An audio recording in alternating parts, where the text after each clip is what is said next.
listening to Stories from Real Life, a podcast by engaging storytellers for engaged story listeners.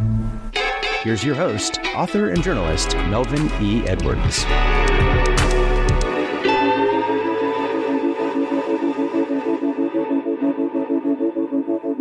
Hello again, and welcome to the special August 6th edition of Stories from Real Life. I'm your host, Melvin E. Edwards.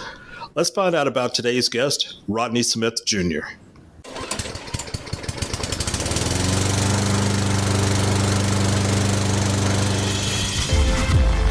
On today's special anniversary edition of Stories from Real Life with Melvin E. Edwards, Rodney Smith Jr.'s faith teaches him to love your neighbor.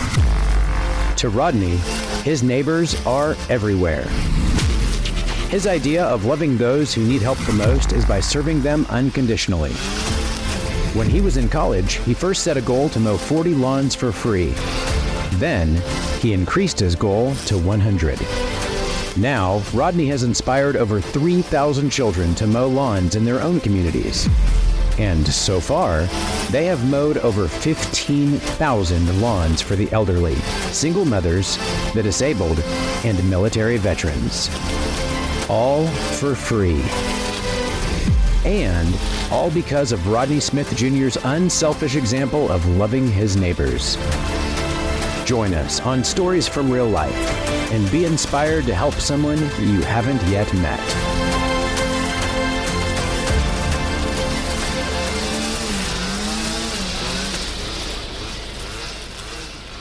Thank you, John. Rodney Smith Jr., welcome to the show. Thank you for having me. So your motto is making a difference one lawn at a time. Did you ever envision your attempt to give back to your community would grow into a movement of kindness? No, to tell you the truth, this was never my, initial goal when I first started out. Originally, I'm from the island of Bermuda, so I finished my last 2 years of high school in a small town called Bermuda, New York, for kids with learning disabilities. I spent my last 2 years of high school years there, and it's the best 2 years of my life.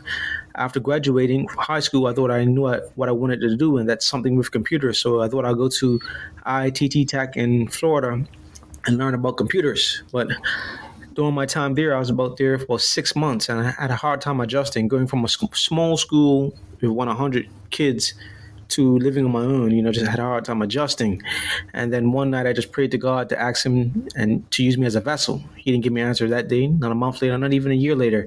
It happened a few years later, and at this point in life, I'm in my senior year of college at Alabama A&M University in Huntsville, Alabama, and I was leaving school one day, and that's when I came across an elderly man outside mowing his lawn, and it looked like he was struggling. So I pulled over and helped him out. And it was at that moment I realized years before, I asked God to use me as a vessel, and I felt that moment was that time he wanted to use me. And that night I went home and I went on Facebook and told my friends and family about that experience.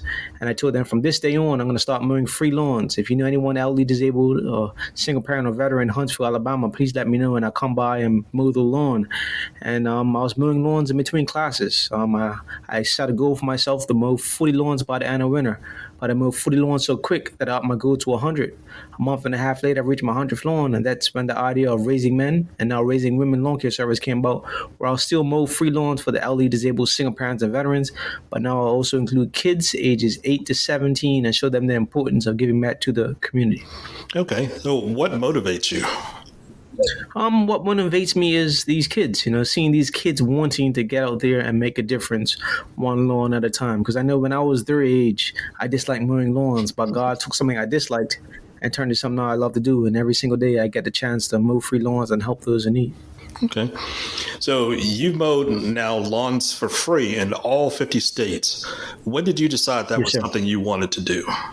Yeah, so after graduating with my bachelor's degree in computer science, I thought my true purpose in life was helping people. So I went back to get a master's in social work. And during my first semester of getting my master's in social work, I saw this guy on Netflix on my lunch break when I was watching a movie.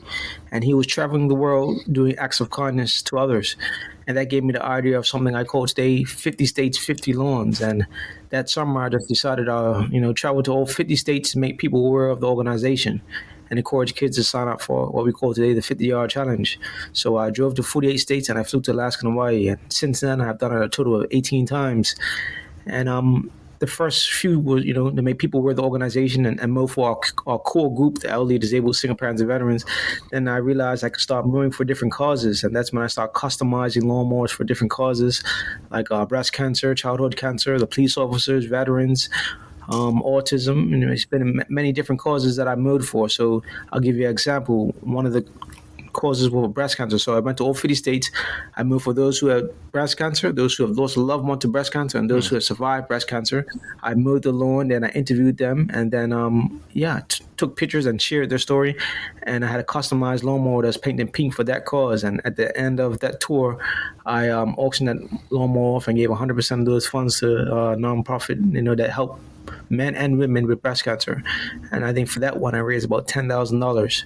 So I do that for different causes. And I plan to do one this September for veterans again.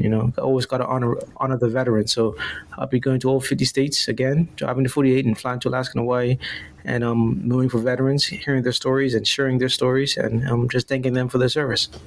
That's awesome. So you're a young man, very young man, and you got a master's degree. Did you ever think that you'd be starting a nonprofit organization to cut grass?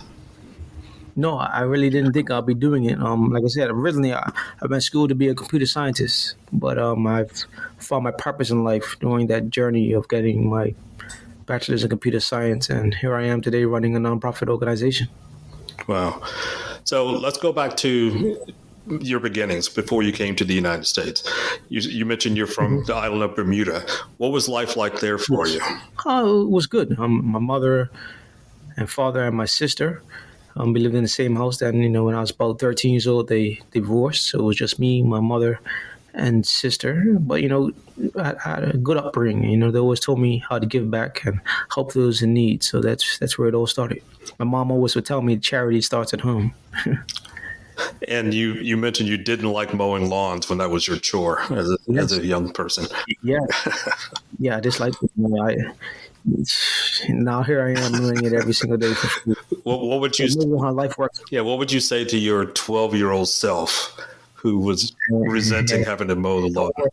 Don't worry about it. You can mow a lot of more lawns that you got to. So how is life different living in Alabama than it was in Bermuda? Alabama's way bigger than Bermuda. Bermuda's only 21 miles with 60,000 people, so it's not many people. In Alabama, I live in Alabama, but I can go to any state I want to, so I'm not limited. I'm not on an island. When you're on an island, there's only so much you can do, but I believe that I'm living my American dream every single day. And you mentioned to me earlier that your birthday was recently, and you're born on July 4th. Yes. So not just the American dream. You're an American. You can't. You're the American. Yeah. You are an American dream. Yeah, yes, sir. Yeah, I mean, that's kind of amazing how I'm here living my American dream and still born on the day of independence. That's pretty amazing. All right, so what are some of the motivations for kids when they sign up to do the 50-yard challenge? Yeah, so the 50-yard challenge, the biggest part of motivation is kids earning brand new lawn equipment once they finish. But we have it set up like the karate system. So every 10 lawns they mow, they got a different color T-shirt, a Raising Men or Raising Women T-shirt. So they start off with a white T-shirt. Once they mow 10, they get orange, 20 a green, 30 a blue, 40 red, and 50 lawns earns a black. And then once they mow 50 free lawns, I personally deliver them a brand new mower, weed eater, and blower for completing what we call today the 50-yard challenge. Wow. So how often does somebody contact your organization saying they need their lawn mowed, and how do they contact you, and how then do you reach out to the kids who are willing to do that? Yeah, so we leave everything up to the kids when it comes to finding lawns, but if people reach out to us, we recently set up a system on our website. They can look at a list, see where we have kids, and if their city is listed, they can put their city on a form, and it will match the city where we have that kid, and an email will be sent to that parent that someone's needing help. So that's the way we have it set up now. So that makes things much easier. So, but yeah, I mean, a lot of people, we try to tell people, please remember they're only kids, and they're limited to what they can do. They depend on their parents to get to and from each lawn, and their parents have to work. And some people sometimes don't understand that, and they think I need my lawn mowed now, but they're kids. You got to be reasonable. Exactly. So why did you decide to call your nonprofit Raising Men and Women Lawn Care Service? At the beginning, when I was coming up with different names, I just designing logos on a site called Custom Ink, where you could design T-shirts, and I came up with that silhouette of the man pushing the lawnmower with kids behind it, and like first two things came to mind were Raising Men or Raising Kings for some reason, and then I asked a young lady, what name do you like best? And she said Raising Men, so I stuck with Raising Men. And then how much later did you add the Raising Women part of it? Yeah, so probably a year or so later, after some young ladies started to join, and it didn't sit well seeing young ladies wear Raising Men T-shirts. And the first young lady to ever have a Raising Women's T-shirt was a young lady by the name of Frankie. She was in Iowa somewhere, Des Moines, Iowa. When she finished the 50-yard challenge, I presented her a Black Raising Women's T-shirt, and she was the first to have it. So it's like... So she's probably... Go ahead. You go ahead. So it's like having the black belt. You mentioned karate, so having the black T-shirt is the highest level. Yeah, it's the highest level. And yeah, for Frankie, she probably was about maybe 12 at the time, so she might be about to go to college now.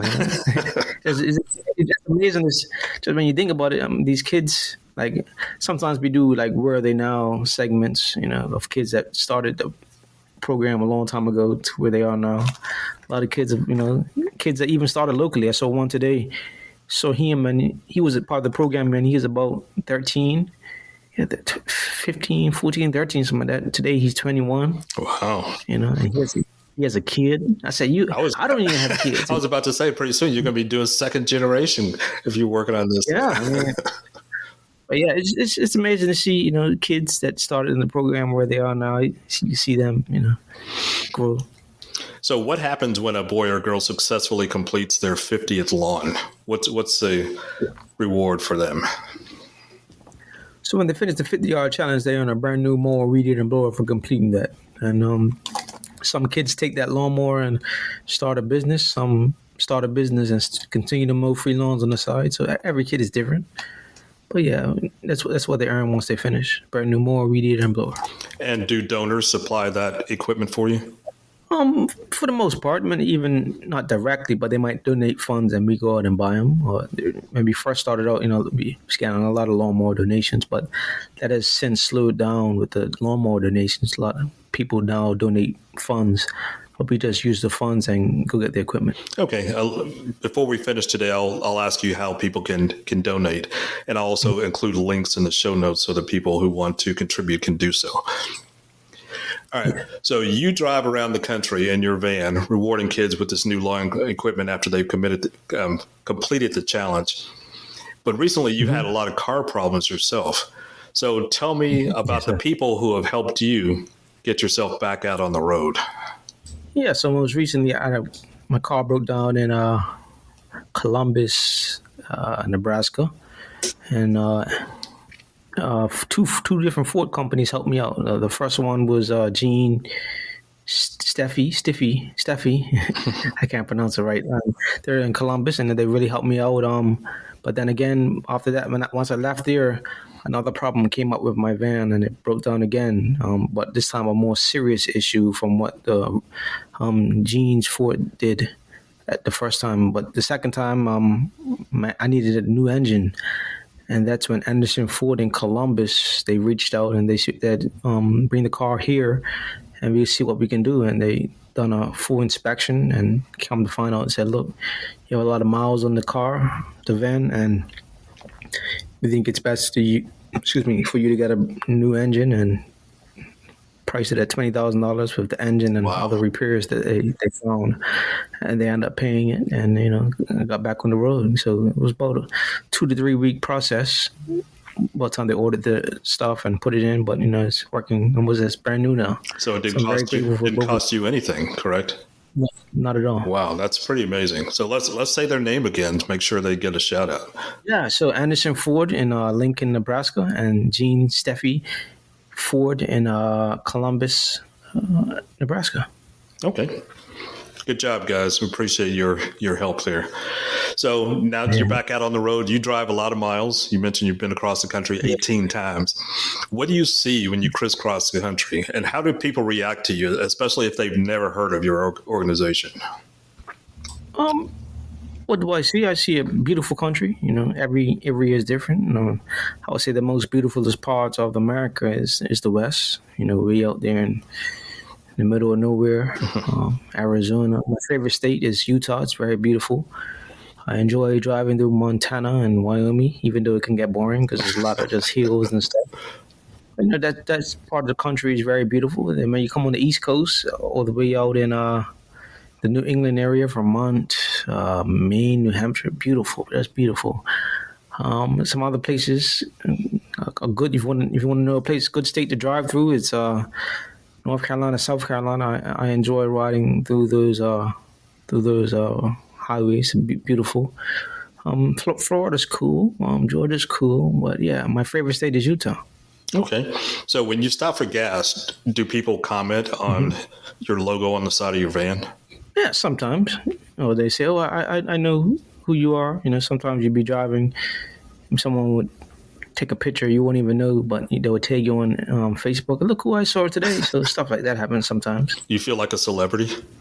No, not at all. Even when people who you don't know come up to you and want to take a picture with you, that doesn't make you feel famous? No, I don't feel famous. Just a guy with a lawnmower. Okay. So have you ever been contacted by any people who are famous, political figures or professional athletes? No, I've been on Kelly Clarkson show once. Okay.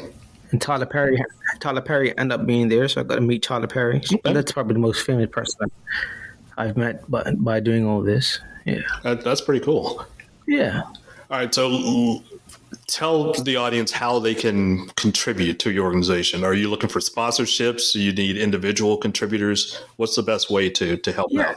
Yeah, so the best way to help out is, I would say spread the word about the 50-yard challenge first and foremost, because the more kids that sign up, the more people we can help out. So if you know a kid that needs something to do, they can sign up for the 50-yard challenge. It's not just mowing lawns. They can also rake leaves and snow shovel in the fall and winter. So it's a year-round way of giving back to the community.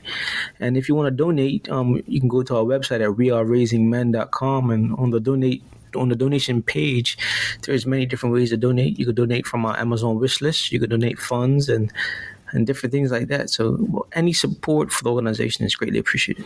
Okay. And I will have all those links in the show notes and the description of the show. So make sure you go there and support Rodney's organization and all those, was it single moms, elderly, veterans, and disabled. That's the four. Yes, right. Okay. All right. So a couple of your programs that I haven't seen before until I started doing research for this interview were mowing with cops and bubble mowers. Can you tell me about those programs? Yeah. So just mowing with cops is like one of the 50 state tours I've been on where I customized lawnmowers. But this one was a customized lawnmower to look like a police car and had a light bar on it. And I just made that up, and then I contacted Toro, who I have a good relationship with, and asked them if they'll donate lawnmowers to me so I can create I call them lawn cruisers. They donated lawnmowers, and I painted them up, looked like police cars with light bars, and donated them to the police departments across the country. And the goal with that is to bring officers and their communities together to free lawn care. So there are officers that take these lawnmowers and they go out and mow. And the idea of that is just to get people to come up to them. They say, "Oh, that's a cool mower," and then start a conversation. And that was the whole idea of that. So I'm still making mowers for that. I haven't made none recently, but I have about 7 lawnmowers right now that Torah has sent that I plan to make to lawn cruisers. And the bubble mowing is just when I take bubble mowers and visit preschools across the country, and we have bubble mowing days. And sometimes we race, sometimes we just push the bubbles around. But that to me, that's like a 101 to lawn mowing when it comes to smaller kids. That sounds like fun. That sounds like a lot of fun. Yeah. All right. So speaking of kids, you have a new children's book that was just released, and I just bought my own copy. Here it is right here. Oh, wow. People watch. So yes, and your book discusses how you were bullied in school, but rather than return meanness for meanness, you looked for ways to spread kindness. Can you tell about the message in the book? Yeah, so the message in the book is just how one small act of kindness can make a big difference. You know, it doesn't have to be lawn mowing. In my case, it was with a lawnmower. One small act of kindness, me seeing an elderly man and wanting to do something. And so you never know what a small act of kindness can be. You can be just driving down the road and see someone crossing the street, like an elderly person. You just get out. That could make their day, but that's gonna also make that's gonna make their day, and it's gonna make your day. And it's, it just turns into something. For me, I would have never expected that small act of kindness would grow into all of this. It was like planting a seed. God planted a seed that day. And ever since that day, it's just been watering and watering. And it's been blossoming and blossoming. And it started with me, but it grew to 5,000 kids across the country. So you just never know. That's pretty amazing. So how can my listeners get a copy or multiple copies of your book? Here it is again. Yeah, so I have a special website for that book. It's called RodneySmithJr.com, and they can go on there and purchase a copy. And I'm also in the process of the done, but I have 2 more books coming out. So that's moving. I'm gonna do one with raking leaves. So the seasons change, raking leaves, and then snow shoveling. So it'll be a 3-book set, and then. Yeah, just teaching kids about kindness and helping those in need. So that's pretty amazing. So you're a kid from Bermuda who came to the United States to go to school for children with learning disabilities, and now you got a master's degree and you're writing books for children.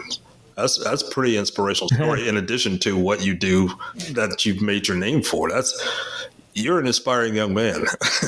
No, I'm all right. Thank you. So who did the illustrations for the book? These are pretty outstanding drawings. Yeah, Valerie from, I think she's from Ukraine, but she's living in the UAE, something like that. Yeah, over there in the Middle East. Okay. So I found her online. I just loved her work and reached out to her, and then went from there. But yeah, it was a few other illustrators that I came across first, but it wasn't right. Then I came across her work, and just felt right. And then I reached out to her, and yeah. Wow. Yeah, I think I saw in the book that she's from Ukraine and she lives in Dubai. I think that's where. Dubai. There you go. Yeah. Yes. Dubai. Okay. Yeah. Wow, that's pretty amazing. So, what's next for you? The goal is to continue to grow the organization. I seen it be like a big brothers and big sisters organization. So start chapters eventually in all 50 states slowly and just grow from there. But it's a much needed service. So the goal is to grow it and expand the 50-yard challenge, maybe even get in schools one day. But, it's a lot you can do with it. Maybe, have the government involved somehow. If we can get government funding so we can really, we can really do some work, because you need funding to grow. Right. You can't just do it you could do it with small donations and stuff like that, but to take it to the next level, you need funding so you can hire people. Because right now I run everything myself, so I need to hire a staff to, emails and ship out shirts and told the parents, if I had an assistant, man, my life would be good. Yes, and that makes me even more thankful that you're willing to take some time out of your day to talk to me, because I know you are very busy, and you're drinking Gatorade now because you just came in from mowing just before we started this interview. So it's nonstop for you. Yeah. So I appreciate you. Yeah. All right. So I just got one more question, and I'll let you go and probably get some dinner and get some rest. So what has been the best part of seeing so many people inspired by the example that you set? The best part of seeing. Can you repeat that question? Yeah. What's been the best part of seeing so many people inspired by the example that you set? Just seeing. The best part is just seeing kids wanting to do it. You know, like I said earlier, I didn't like to mow lawns as a kid, but there's some kids in the program. I'll give you one example. This kid out in Dodge City, Kansas, he signed up like 3 weeks ago, and he's almost done. Wow. So seeing that dedication and wanting, just pushing, it's a 50-yard challenge. I'm gonna see it through, sticking to the word and finishing regardless. You know, I even see kids that signed up in 2017 and just recently finished. So just staying committed and saying, I'm going to finish this no matter how long it takes me. You know, that makes me happy, you know. Oh, because they could be doing anything else. They could be home playing video games, but you know, there's kids out there that want to make a difference and make a change in their community. So that makes me happy to see. You know, it started with me, but it won't finish with me because these kids will, you know, make it live on forever. That's awesome. So our guest this week has been Rodney Smith Jr. Rodney, thank you for being here and sharing your stories. I appreciate that you are shining your light in the world. Well, thank you, and I greatly appreciate this opportunity. So that's it for this week's episode of Stories from Real Life. Join us again next time for another great storytelling journey. Until then, don't forget to go out and shine your light wherever you go. That was Stories from Real Life. Join us again next week for another great storytelling journey. See you next time.